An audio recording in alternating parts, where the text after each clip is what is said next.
국민병이라 불리는 당뇨가 있다면 특히 치매에 주의해야 합니다. 이 당뇨도 평생 관리해야 하는 병이라 고생이 이만저만이 아니라고 들었는데 이게 치매 위험까지 있다는 겁니까? 이게? 실제로 당뇨병이 있는 경우 혈관성 치매의 발병 위험도가 일반인에 비해서 2배에서 3배 높다고 알려져 있는데요. 그 이유는 바로 당뇨로 인해서 혈관벽에 콜레스테롤이 쌓이면서 혈관이 좁아지고 이것이 뇌경색, 뇌출혈을 일으켜 뇌 조직이 손상되고 치매로까지 이어질 수가 있기 때문입니다. 그리고 이제 당뇨가 있으면 혈관성 치매뿐만 아니라 알츠하이머 치매도 1.5배에서 2배 증가한다고 알려져 있는데요.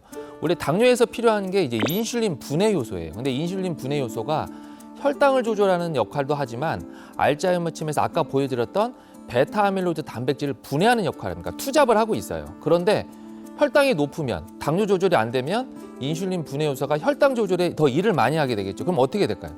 결국 혈당 낮추느라고 뇌에 쌓여있는 베타 아밀로이드를 제거하지 못하게 되기 때문에 결국 치매로 넘어가게 되는 거죠.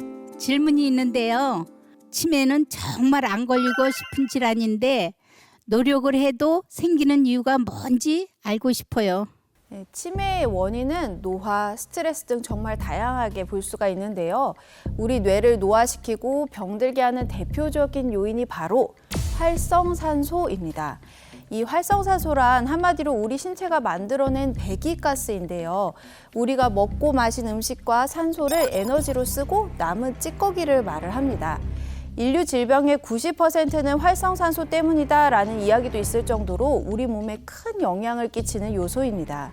더 안타까운 건 우리 신체 중에서 활성산소에 의해서 산화가 가장 빠르게 진행되는 게 바로 뇌예요.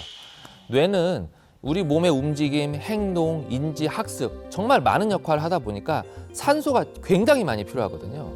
그러다 보니까 많은 양의 산소를 공급하려다 보니까 뇌에는 혈관 내막에 만성염증이 생기게 되는 거죠. 그렇게 되면 산소 공급에 문제가 생기고 결국 치매까지 나타나게 되는 겁니다. 이 활성산소가 우리의 뇌를 공격하면 어떻게 되는지 영상을 좀 준비했는데요. 정상적인 뇌의 모습은 빈 곳이 별로 없이 꽉 차 있는 모습이죠. 네, 이런 상태에서 만약 뇌가 활성산소의 공격을 받으면 어떻게 될까요?